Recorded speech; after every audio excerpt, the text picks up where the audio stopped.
Hello, welcome back to the Masonic Roundtable, a weekly program where Masons from around the world get together to talk about Masonic news and opinions in a friendly social manner. As a reminder, the thoughts and opinions expressed here are solely the opinions of the participants and do not represent any Grand Lodge statements or positions. Make sure you keep your conversations open for the public and on the level. To interact with us, we love seeing you live every Thursday night, Facebook and YouTube land. Hello and good evening. And remember, your chats may show up in the show. And if you can't catch us live, catch us in the replay or in your favorite podcasting app. You know me, John Ruart, past master of the Patriot Lodge, number 1957 in Fairfax, Virginia. Next up, Jason Richards. Hello and good evening. Hello, good evening. Jason Richards here, past master of Vacation Lodge number 16 in Clifton, Virginia, member of Lafayette Lodge number 79 in Zanesville, Ohio. There we go, fix that. Awesome. Next up, Joe Martinez. Hello. What does your lower third say there, Joe? It says one more day. Hi, Joe Martinez. Let's see. Current Worshipful Master of Manasseh Lodge, number 182, for 24 more hours. So, Not technically. It's like potato, tomato, potato. It's like 36 to 40 more hours. Remember, your successor has to be elected and installed. And installed in Virginia. And if Frank misses the installation, we have a. Let me stop you there. We have if something were to happen. Secret Service detail is monitoring his house since Monday. Yep, we've been having someone taste his food for him and giving the him gas gets siphoned out of the car. Baby aspirin every morning and a blood pressure check at night. So we are good. We're good. We're gonna make it. I don't think he's a flight risk, but you never know. We're gonna make it. You know who else is a flight risk? Robert Johnson. Hello and good evening. Hello and good evening. Cheers to all, and to all a good cheers. Past Master Waukegan 78, Past Master of Space Novum 1183, and Perpetual Secretary of everything all over the place. Yes. Good to see you guys. Good to be with you. Love that for you. Better to be seen than viewed.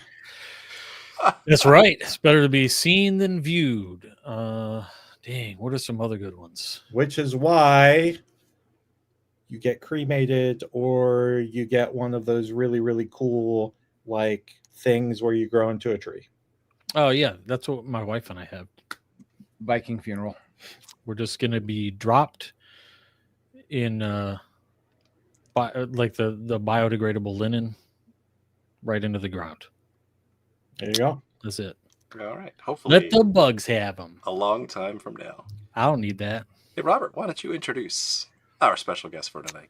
Our special guest tonight is a fellow of the Illinois Lodge of Research, an active fellow, I should add. He's also a fellow cohort with me on the Grand Lodge Committee of Education, as well as an editor of the Lyceum, our publication there, longtime editor and chief of the Midnight Freemasons, took over after I did it for a number of years, and then he just took it to the next level, and then he's now since launched his own blog at the Meet, Act, and Part blog. But also he has a podcast that he does with illustrious brother Greg Knott as well, and Roger Van Gordon. And and I can't forget our dear departed Bill Hosler, who also was a part of that podcast as well. So I give you Darin A. Lahners. Woo! He's a White Sox fan. Ew. No, I am not. Stop that nonsense. Go Cubs. Jeez. How dare you? I'm out of here. Well, you talk like a White Sox fan. Yeah. Shortest guest ever. I did grow up 50 miles south of Chicago, so I guess I do talk like a South Sider. That's right. I'm a White Sox fan, so. Our friendship is ended. All right. Was it better if I say I'm California Angels? Like there from we the go. 80s? That I can accept. Politics, religion, or sports teams. Or sports. No, just baseball. And boundaries. Exactly. Baseball. It's the only one that I only care about baseball. I have no boundaries. All right. So welcome to the show, Darin. Before this goes downhill. Thanks for having me. Extreme honor always to be on with you fellows. So I appreciate the invite. The honors all ours. Hi, Darin. Hello. Hi. Special thanks go out to the Patreons who support the show. You guys are amazing. You rock our socks, and you keep this show going for many years to come. Thank you very much. Love you. Patreon.com/the Masonic Roundtable if you want to chip in and keep this thing going. So we appreciate you. You may have a little special thing in your mailbox coming, possibly, in the next few weeks. Mm-hmm. Hey, it's after Thanksgiving. What does that mean? What do we do after Thanksgiving? Oh, that's right. What is it, Jason? It is the 6th annual TMR holiday gift exchange. Woo! So what you can do is with a John, It never gets old. you're a terrible person. Thank you. So head on over to tinyurl.com/TMRgift25, TMRgift25, and you can sign up. This is an on your honor thing. So we ask that if you sign up, don't be a dick. Actually get your gift for the person. We are drawing names on December 11th or 12th.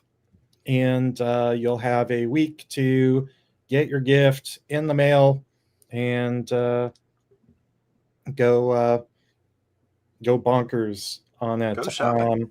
Yeah, we do have an upper limit for the gifts. Try to stay within that limit. And the TMR hosts are all in this exchange. If you get one of us, you might get some extra stuff. Maybe we will. We'll see. And the TMR hosts cannot draw each other. That's right. So yeah, we did that one year, and I saw Jason's wish list, and it was crap. It was not. I good. can't have that on my credit card statement. had to clear the browser history after Yeah, that. I mean, speaking of wish lists, if you've used Elfster before, or if you have never used Elfster before, there is a wish list function. Yeah. Populate that stuff, because otherwise you might get like the square and compasses on a G string, and like that might appeal to some of our brethren. It probably won't appeal to most of us. You, So- Joe? Me and Darin have matching ones. Okay. good. Yeah. Well, so for the folks that have done this with us, I've been a guest and a host for this over the last 6 years. Update your wish lists. If there's stuff on there that you've had for 6 years, or you've already gotten it, you may get it again. So update your wish list. Take down the things like the square and compass thongs or T-backs that you've already received from Darin. Take them down. Okay. I gotta say, it's so much fun because the more stuff you put on the list, the greater the chance you don't know what you're getting is, obviously. And I've had so many cool things over the years that we've done this. 1 year, I got a really nice little wooden box that had a square and compass on it, and for years, I kept like some Masonic pictures in there. And then just this year, one of my friends, since I was 15, he and I used to drink beers together at 15 years old and drive too fast in cars and all of this. Anyway, he finally joined Masonry.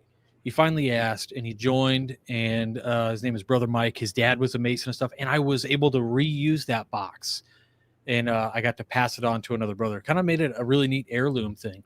And 1 year I got a bunch of really cool leather punches, and so like I use those every day. I mean, it's a lot of fun, you guys. Yeah. So fill out your wish list, update your wish list. Do actually buy your draw a gift, put some thought into it, and you can creep on other people's wish lists too. And so feel free to just copy paste wholesale onto yours. Mm-hmm. So it's something fun we like to do every year around the holidays. We're looking forward to doing it again and looking forward to having as many people participate as possible. Got to be in the U.S. to participate because international shipping fees are terrible, especially with terrible. Ixnay on the Ariftays. So yeah, U.S. only. Sorry, if you're in another country, start your own Elster gift exchange with Lower 48. your lodge. You know, Lower one good thing 48.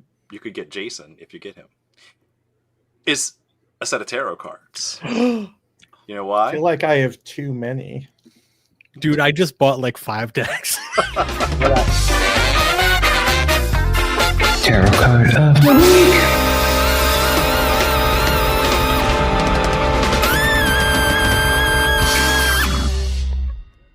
Darin is unimpressed.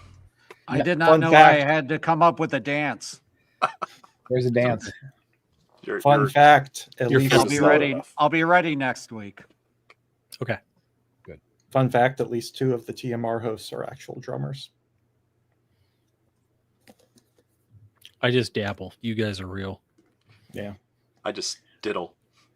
I play the flute. Paradiddle. Let's get to the Okay. cards, Jason. Let's I I don't know quickly. what just I don't know what like, just happened. That's glitch. oh man. Oh, I don't know if we can come back from that. Hey, so this week I've got a brand new deck because I also recently bought some more tarot decks. As you should. This is the Everyday Hero Tarot deck. It's a cool little deck that I got from a Kickstarter. Just came in. Super excited about it.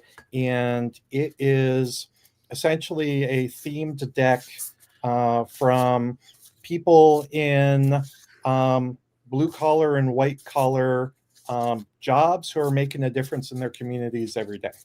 And so pretty cool. Let's see what we have tonight. We have the 5 of Swords. Oh. Looks a little smug. Not gonna lie. It's a little smug, yeah. He's leaving 2 books on the end table there. Yeah. So this is one of those conflict cards. You get the Disagreements. the loss card, the conflict card. Yeah. Winning at all costs. So you know what he's doing there? See, he stole his friend's sales leads. Yep, that's what he did. He stole his buddy's sales leads. That's that smug look. He should A always B, C closing. Closing. Always be close. So this is not an everyday hero. Right? Yeah, he's not. Hey, for the company, he is. Maybe the guy who stole his girlfriend. though? He's Everyday the hero. wolf. He's the wolf. Yeah. Oh, Okay. that's true. Gotta pump those numbers up. Those are rookie numbers. Did you guys ever have to read the Challenger sale? If you haven't, you can get a really good quick synopsis of it in this really awesome book called It's Business Time. Ooh. Good. Right around the holiday season, too. Yeah, let's plug. All plugs are shameless. Speaking of, That book is terribly edited. Like complete shit. It's wonderfully edited. alrighty. Well, tonight we're happy to have on Brother Darin to talk about his very first blog post ever. Masonic blog post ever. Masonic Boy, blog. talk about shit. GPT. Talk about shit. I mean, that's a good segue, Jason. No, but it was entitled "What to Expect While You're Expecting the Worshipful Master." Masters Edition. Yeah, what a terrible title too. I don't know. I thought it was genius. I like it. It was really good. See, there's a very short gestation period though. So like, it's basically between the election and the installation, which in Virginia at least usually happens within 24 hours. Yeah, in Illinois, it's actually a bit longer. So normally election, well, in our case, so Illinois is kind of a different creature because like RJ's Space Novum, for example, you elect in what, November, and then install in December? No, RJ? we elect in November, the first Friday in November, which is our annual And meeting. then you install end of November? At the Feast of St. Andrew, which is always on November 30th. Right. So, yeah, it's always on November 30th, no matter what. So it doesn't matter if it's like the day after Thanksgiving, the day before. Well, it'll never be before, but you know what I mean? Yeah, so that's how we roll. Yeah. Fun fact, the animal with the longest gestation period is like Joe Martinez, a 3-year term. Mm-hmm. So there you go. Yes, The frilled shark, if you're looking for a fun fact to share. we weren't. I thought you were Lodge- calling him fat. So what was going through your mind, Darin, when you were putting that together? Well, the I like the premise. The lodge I wrote the article about St. Joe, where I'm sitting right now as secretary here for life. We elect in May, and then we install usually first weekend of June. So in Illinois, there's no codified in our Constitution bylaw where you have to elect and install. But normally it's usually lodges either do it in June installation or December installation, or in some cases like RJ's Lodge, they'll do November. So, I mean, there's no codified amendment as to when you do election and installation. It just has to be, you have to be installed within 30 days of your election. Correct. So, so that's all we have to do here. What was going through my mind? Greg Knott, who you all know, basically, I think they were needing material for Freemasons blog. Greg said, "Hey, Darin, why don't you write something?" So I said, "All right, I'll try." And this was the article I came up with. I don't know why I settled on the title, but I guess I just did a little brainstorming and said, you know what would somebody who was planning on becoming something, what would they do? Or, they'd probably use a guide of some sorts. And having been, a parent at that point, I remembered, back to when I was expecting my first child, reading the What to Expect When You're Expecting book. And I thought, well, maybe I can take some of the lessons from that book and apply it to becoming a worshipful master. And that was the, oh my God, he's decided to torture me from afar even. Hi, Greg. Yes. No, but I like how you set that up too, because in the beginning of the article, it really encapsulates a lot of the anxiety, right, that comes with, just like an expectant mother. If you've never been a mother before, you're like, I don't know what I'm getting myself into. All parallel emotions, right? There's a lot of responsibility coming up. I don't know if I can handle it. People have done it before, but I haven't done it before. Right. So all of these feelings are it's a really good analogy for guys. And that's why we also chose to do it in this episode, because here in Virginia, it is Worshipful Master season, where Joe will get his 4th term started. Yes. And he's going to have those emotions come up all over again. Well, no, he won't. But it's funny. Well, it's funny, Darin, because we were talking about an idea for the show this week. And RJ pointed us to your article, and I did read it. And I was talking about this in the green room right before we got started. Like, I don't remember being as misty-eyed.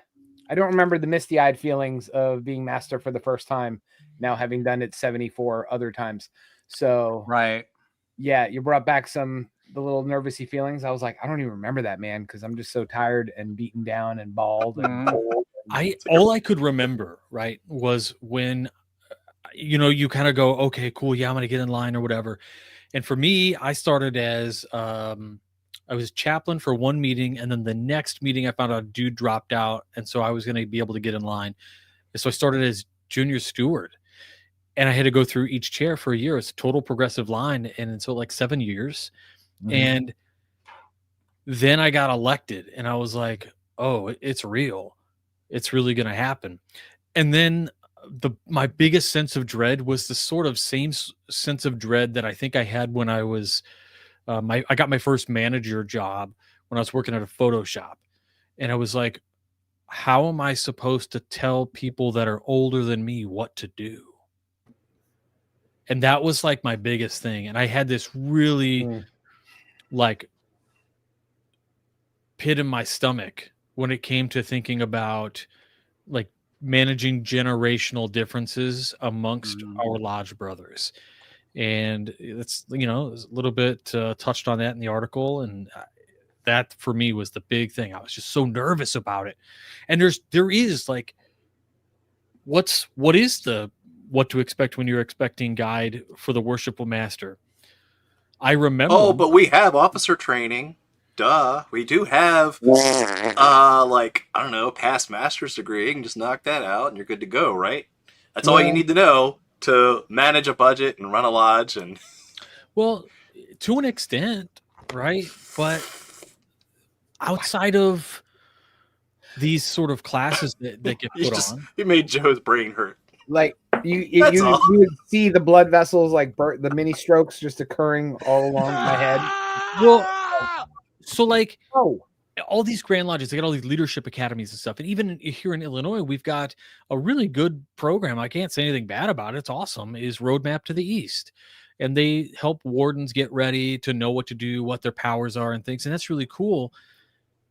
But at the same time, there's not the same, because it's a Grand Lodge program. It's like the letter of the law type stuff, maybe, and not so much discussing some of the intricacies of dealing with people, you know, and all that comes with that. Like nobody really preps you for that. And everybody just leans on the fact like, oh, we got brothers to help you. Your brothers will step in. Yeah.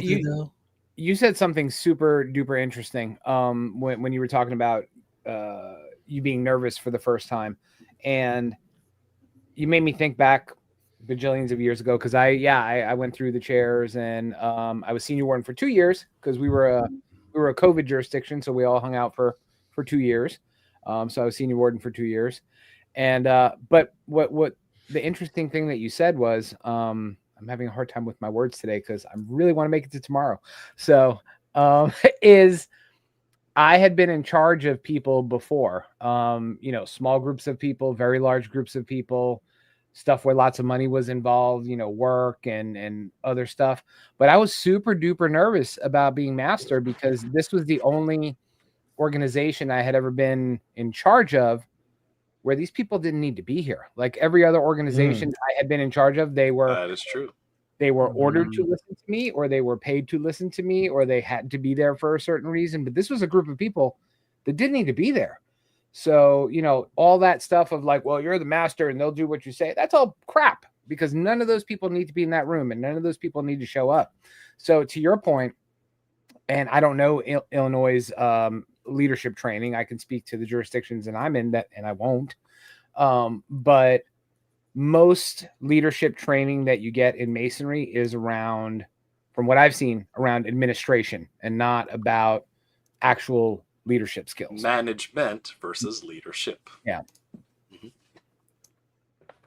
Yeah, I mean, I think that's an excellent point, Joe. And I think, you know, rereading the article, a lot of the trepidation I had was, I think, around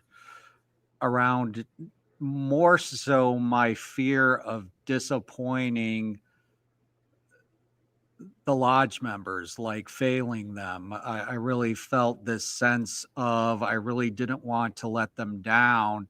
And I felt the weight, I think, more of that, the administrative part of it, that, you know, I had been a manager off and on at various roles at work. I knew that part was going to be not a problem for me, but it was really the, to your point, wanting to not disappoint the membership, was really where I was really anxious and had anxiety around that, and that's kind of, I think, I wanted to, and I wanted to go into my year having basically some outline of a plan, a mission statement, which I talk about kind of in the article. Having just not an elaborate agenda, but just basically a mission statement, and just trying to map out, here's just some things I would like to do during the year. And that was basically what I my thoughts on paper, and that's what I came up with for the article.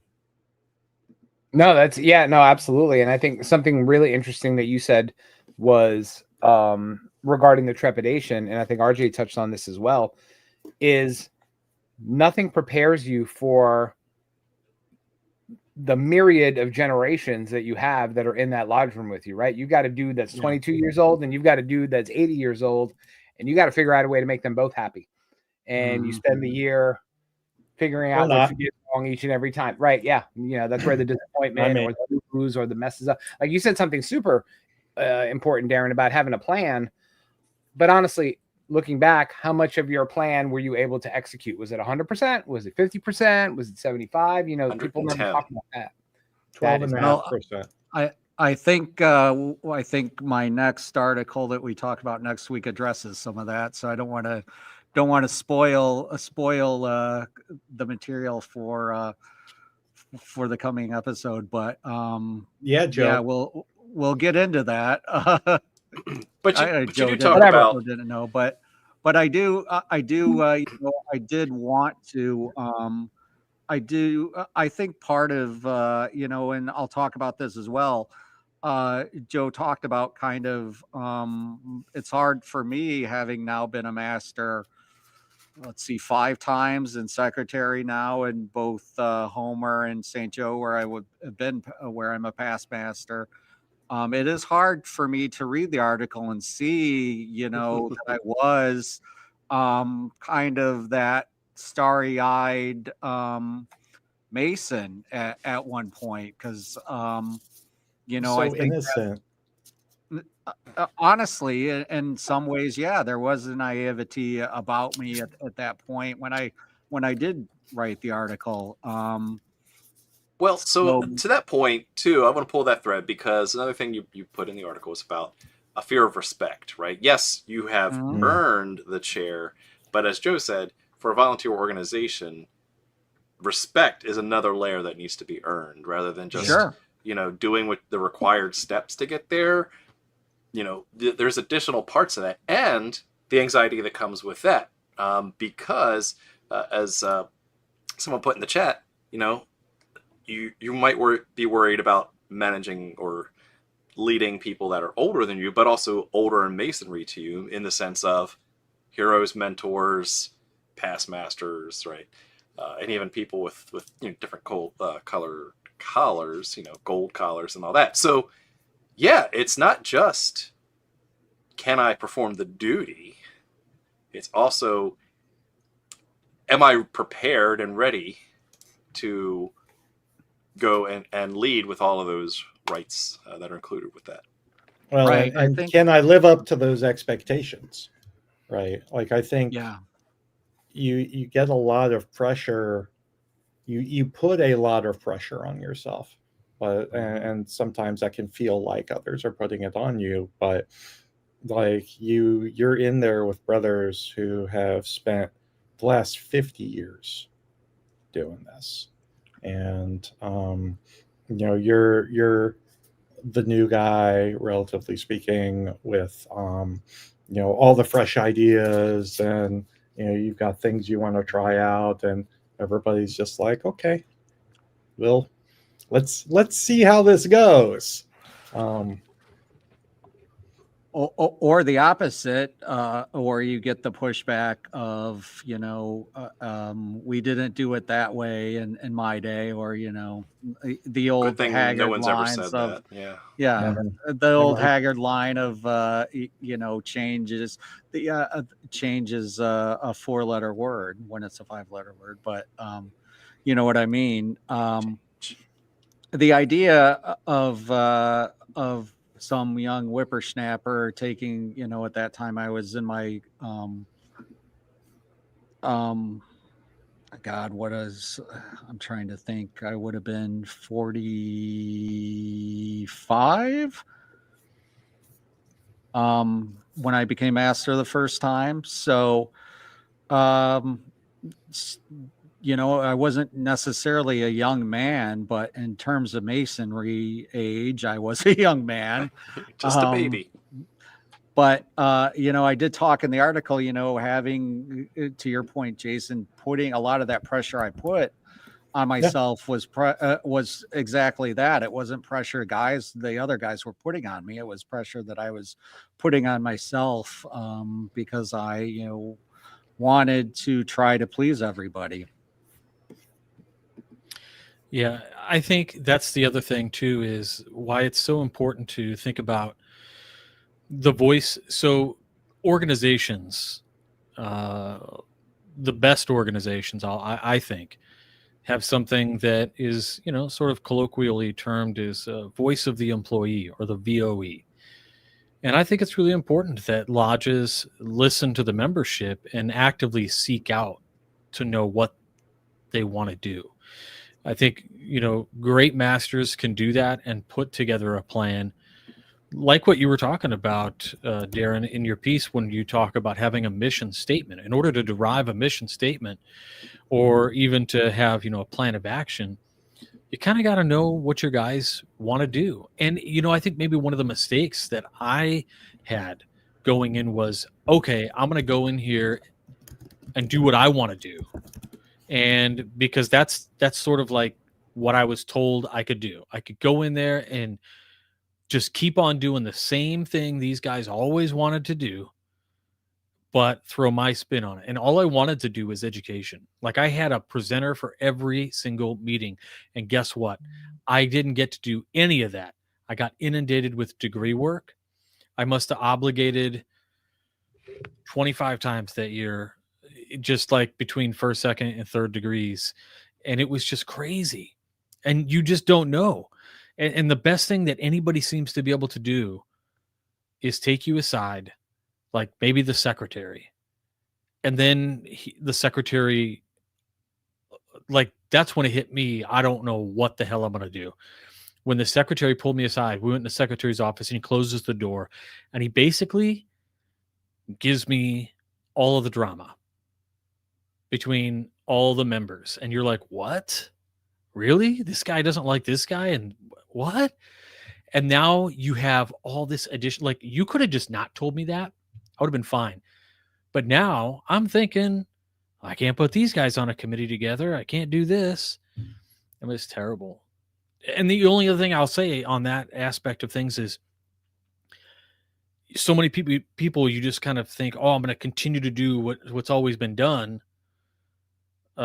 Recently, we just found out that we've been going to this one restaurant for like 20 years for this organization. And everybody's like, oh, yeah, it's our favorite, right? And then finally, everybody spoke up. And nobody likes that place. Jeez. Wow. Because nobody asked. God. Well, what's interesting is, and Jason, I don't remember if you were around for this, but before I became master, at least at my lodge, it was custom and it was tradition. And John, I don't know if you guys did it, or Jason, you did it at your lodges. It was tradition. You had a past masters meeting before you got into the East. You met with the past masters, and you're supposed to absorb all the magic and wisdom from the past masters and all this stuff. But talking about planning, to Darin's point, I kind of stacked the deck a little bit. Like, I had a past masters meeting, and I actually had like surveys printed out. I was like, hey, what's all the stuff you'd like to see us do next year? Right. And I put everything on there, table lodges and education and all this stuff. And I gave it to them, and most of them, with very few exceptions, didn't check any of the things that I wanted to do or that we wanted to do as a group. You know, Yeah. they were just like, oh, we got to have this, and we have to send cards to the widows, and we have to do this, and we have to have pumpkin latte stupid night because we've done it for 65 years, and you know, just all the dumb stuff. I took that same survey and I gave it to all the dudes that actually show up to lodge every month, and I got completely different answers. And I'm like, looking at this, I'm like, Interesting. I'm gonna go with these because these are the guys that actually show up, and this is what they want to see done. So was it a fair survey? No. And John, I know you're very data driven and angry with me, but go ahead. Confirmation bias. Yes, it totally was. Selection bias. It made for happy people who came to lodge, you know?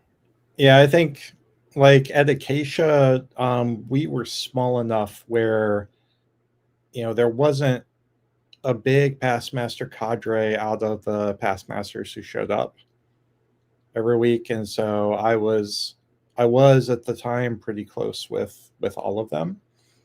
And so I had socialized thing. I had created a budget. I had gone through my budget with the past masters and our secretary and treasurer and all that stuff. And then, you know, I pissed off most of the members of my lodge in my year. The good news is I only had to confer with the past master because there was only one. I was the second ever Was it Don? master. No, it was John. Chris. John. No, it wasn't even John. John was the charter master, which, according to Virginia rules, Isn't does not a real master. entitle him to the title of past master of that lodge. So, But fun it fact. still enabled him to get elected DDGM. So anyway, moving on to a new topic. Okay. Oh, sorry, I didn't know Wow. I was stepping in it with that We one. have Okay.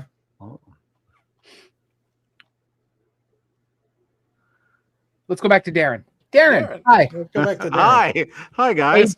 Age, sex, location. Go. I'm sorry. Can you repeat the question?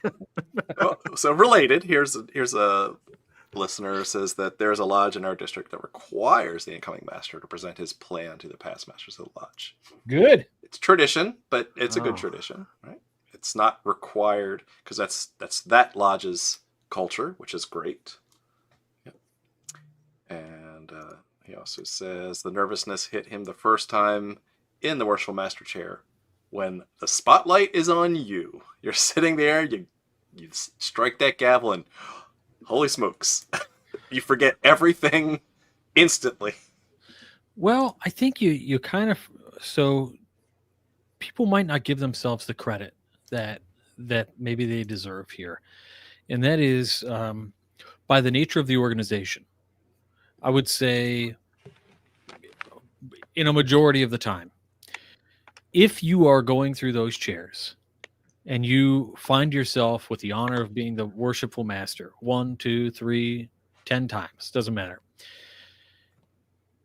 Somebody, I mean, the lodge has rallied around you, at least in some respect, that nobody is going to, you haven't offended anybody to the point of them putting up a, nope, I object, right? And one of the things I find so interesting is those people have sort of, through the, you've witnessed them and their actions and the way they handled things. Then what ends up happening is you suddenly are imbued with their powers. You know what I mean? Like you're almost you can take on this seat of like, I'm going to act as the worshipful master here, get into the character. And pretty soon, like, it's not like a fake it till you make it thing, but I feel like when the rubber hits the road, brothers usually come through and they do the good stuff, you know, from the East when they need to. And it's just because like maybe they have all of this support. I know, like, we were nervous, right? But we came through, and I think that's really important. Like, when you're thinking about what to expect when you're expecting, one thing I can say is you can expect, at least, you know, in lodges I've been in, you can expect support from your brothers. Yeah. I mean, there were, I mean, there were things that I always, all my ideas were well received. I think when I was master the first time around, here at St. Joe. Second time was during COVID, so sporadic meetings here or there. But first time I felt, you know, that everybody did have my back. To RJ's point, I think, you know, to the listener's comment, yeah, the first meeting, obviously, yeah, you do, I think, feel kind of the spotlight of attention on you, but once you know, start the ritual, by the time you're through the chairs, it's old hat. I mean, you should know it, honestly. I mean, you've listened to it by that time hundreds of times. I mean, so it's not a matter of I think the ritual or knowing what to do. I think it's more the mental battle that you're fighting in yourself of, you know, just more wanting to be a people pleaser, not wanting to let anybody down or make a big mistake. And I think in the article I basically said, you know, I'm paraphrasing here, but basically, you know, don't be hard on yourself and just have some fun. You know, you have to find your niche and find a way to have some enjoyment in the chair and not let it, you know, dictate to you. You have to dictate to it how you want that year in the East to be, or in Joe's case, multiple years. If you're unfortunate to be elected multiple times, or fortunate, depending how you look at it. I know, Joe, we give you a hard time, but I know that there were looking back, I know you have highlights of your time there that I mean, experiences that you'll treasure the rest of your life, and probably some that you won't. But you know, it's all part of the perspective of that experience. But ultimately, I would probably dare to say that you probably wouldn't trade it. You know, so. I know, I see that look, but I know, you know, that I'm betting the good probably outweighed the bad. I would love to have this conversation with you, but we're gonna get to Saturday morning before we have any of these retrospective. Fair enough. Fair enough. Ain't Fair over enough. yet. Don't want to jinx it for you. One day in a wake up. All right. Fair enough. I'm going to tackle Frank outside of the lodge Saturday morning. Hiding in the bushes. Tie him up and put him in the trunk of my car. We've got Marine Corps snipers in the bushes at the lodge. Okay. And we've got Delta Force in the garbage cans. You wouldn't gun down your Tyler. So, you know, I know. Okay, so like I know we've talked a little bit about this sort of nervousness and things to sort of expect, and the things maybe we should be thinking about before we take the East, right? Like those things that what should we expect? But you know, it's what to expect when you're expecting Worshipful Master Edition. I think maybe Joe could have a really unique insight here, maybe a guest piece for Meet, Act, and Part. What to expect when you're expecting to be a senior sideliner. Probably right. We could probably write a book on that. So, yeah. Thank you for assigning homework to me. Appreciate that. I want a rough draft by next week. You know, just put it in the back of your head. Put it in the back of your head. Get back to Darin. Okay, we can talk about Joe after Saturday. Okay. Sounds good, boss. Eyes on Darin. Joe, all eyes on me, I guess.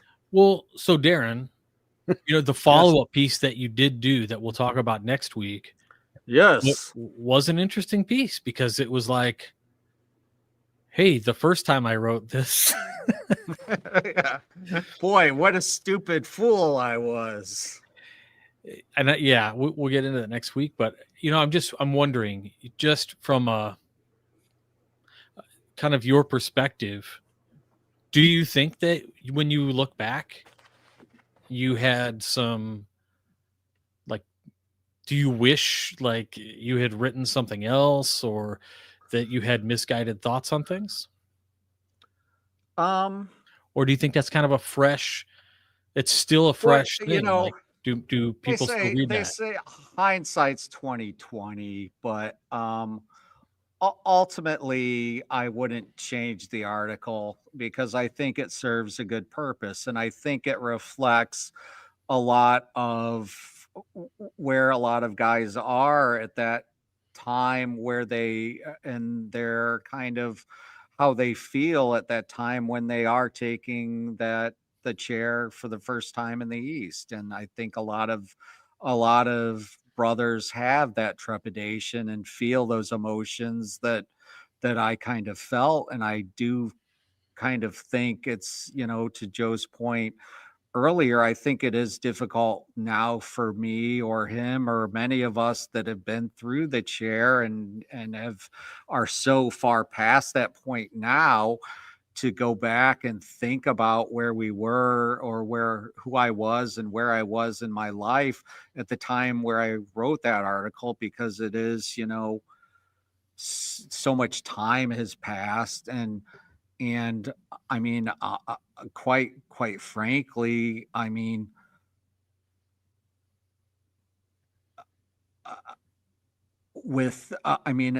honestly, for me, and I don't know if it is for you guys, I have a hard time remembering a lot of stuff before COVID. Honestly, I've got some difficulty remembering what life was before COVID. And I don't know if it's just because of COVID or because COVID shaped our lives in a certain way.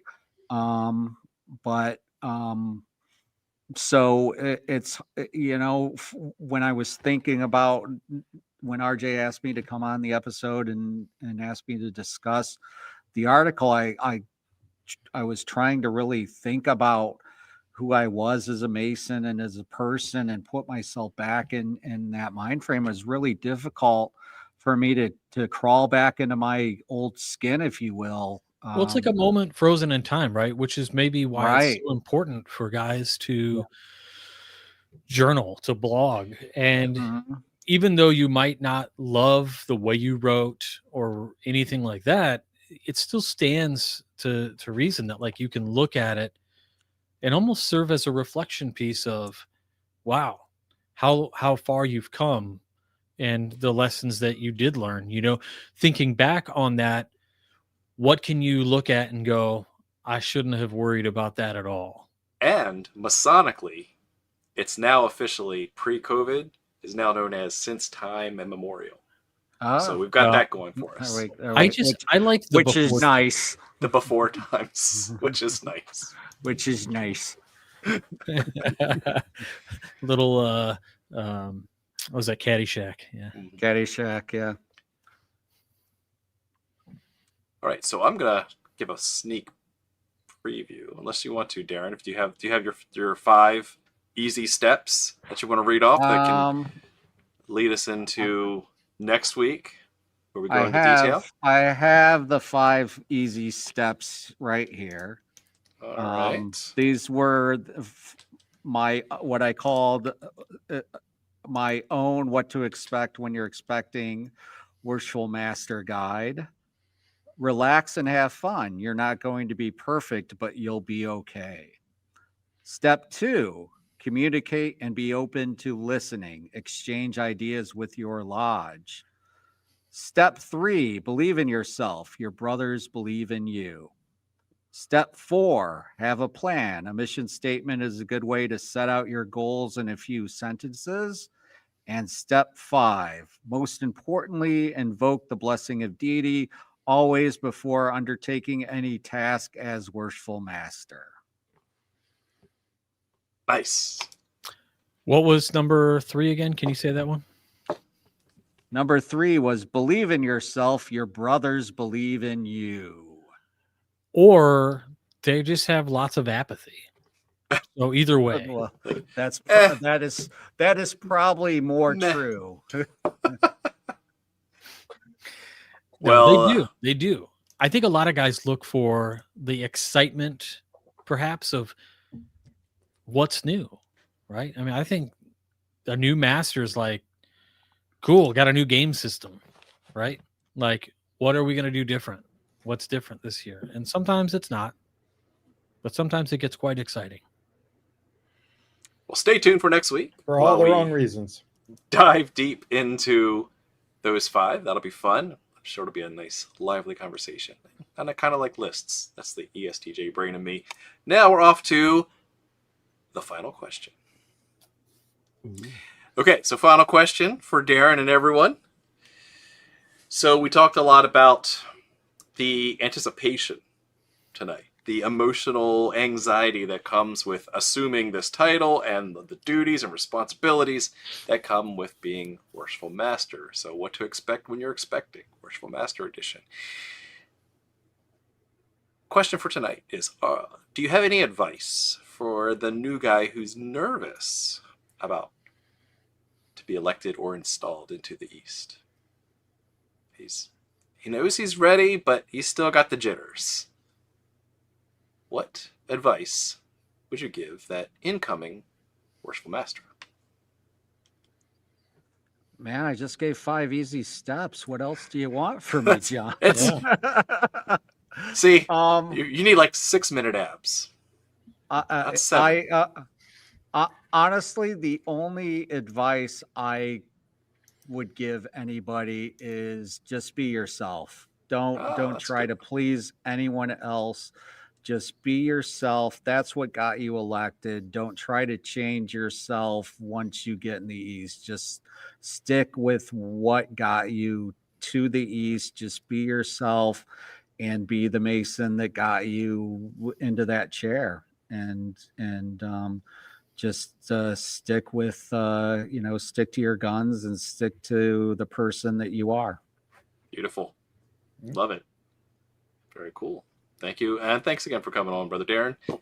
We've got you for 2 more episodes. Absolutely. Yeah. Thanks for having me, guys. I always enjoy talking to you all and looking forward to the next 2. Nice. Awesome. Robert, how about you? Well, I think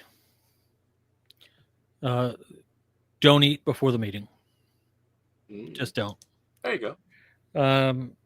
Nothing's worse than like you're either full stuffed, belching, gassy in the East, man. You just like, nobody wants to feel like that. And sometimes guys do get really nervous and they get nauseous. And look, we're all here for you, bro. But nobody wants you to feel terrible. So do yourself a favor. Don't eat.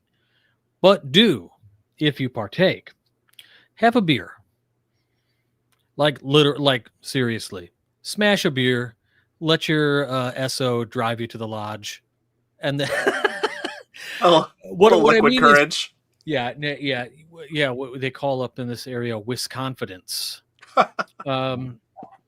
No, I mean, in all seriousness, whatever you got to do to sort of turn it down a little bit, do your meditation, do a relaxation thing, whatever it is, because it's nobody likes that weird pit in the rock in the pit of your stomach type feeling that you got before the competition or before you had to give the big speech or you had to be at the spelling bee and you get up there and you like that.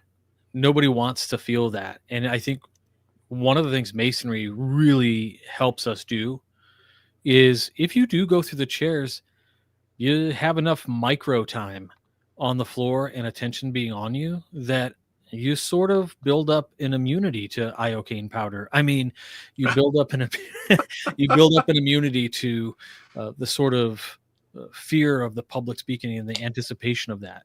And as everybody always says, you'll mess up your entire opening and your closing for the first, all the meetings, and you'll get it right on your last meeting. Exactly. Mhm. So It always true. happens, so.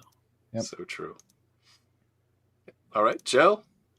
What advice would you give to the nervous incoming worship Woo! master? Let's see. You remember what those Really? days were like? I don't. I too forget the days before 2021. No, I think barring Darin's answer, which was great, I think the best piece of advice I could give is to tell them to focus on purpose and not focus on performance. Right? So you're not there to put on a show. You're not there to be the most important person in the room. You're there for a purpose, right? And it's to guide the people in that room to whatever it is they're doing that evening, right? Your job is not to put on a flawless show. And just keep that in mind as you're sitting in that chair for the year. You are there for service, not for prestige. So, and then all the other things that Darin and Robert and you and Jason said, those will come and those will happen naturally. Because I haven't said anything yet. Well, you said it before, so shut up. But all those things will come. So yeah, focus on the purpose of why you're there, not performing or putting on an act for 12 months. It looks like you've got a beam of light from heaven giving you wisdom. Yes, it's calling to me, and I hope it goes away by Saturday. Don't go into the light. Don't Joe. go into the light. Okay. So for me, I would say I'd say two things.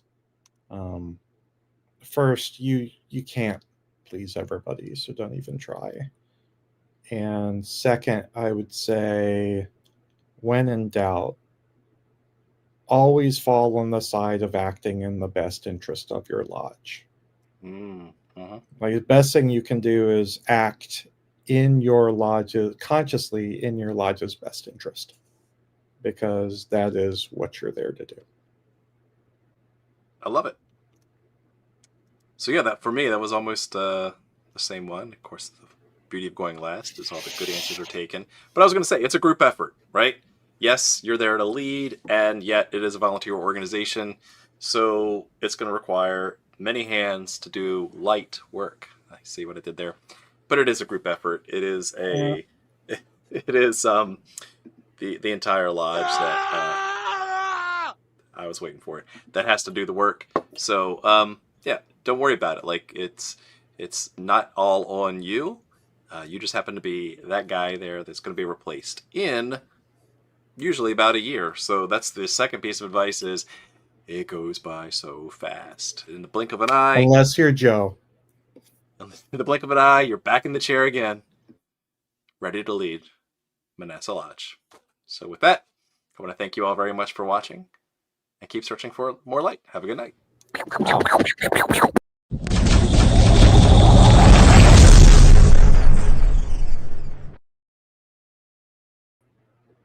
Wow.